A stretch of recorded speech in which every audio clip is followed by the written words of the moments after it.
大家好，我是小高姐，今天我们来做烤羊排。2包羊排大概2斤半左右，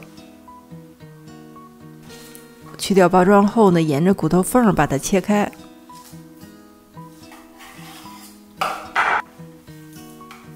不着急上调料，先来处理羊排。加水快要没过羊排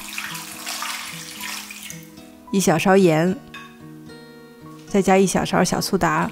盐会给羊肉浅浅入个底味儿，小苏打嫩肉，而且浸泡可以消除一部分羊肉的腥膻味儿。大概泡20分钟，然后用清水冲洗干净，厨房纸擦干表面的水分。我今天用的是印度的烤肉调料，一般是用来烤鸡的，但是用在羊排上也特别好吃。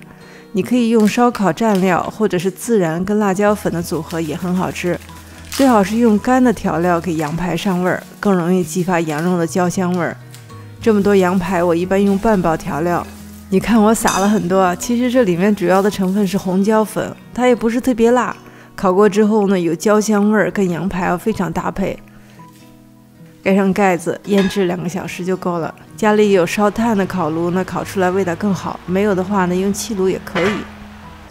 烤炉烧热之后呢，放上羊排，用中大火。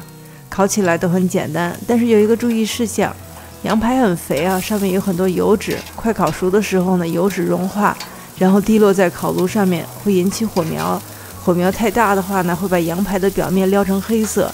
你注意要把羊排转移到没有火苗的地方。烤到羊排滋滋冒油，有斑斑点点的焦黄色，就可以上桌了。今年夏天不知道烤了多少块羊排，带去 party 也非常受欢迎。很多人都在问配方，索性拍成视频跟大家分享。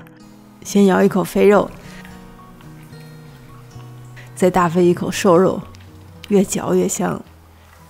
谢谢大家收看，我是小高姐，我们下期再见。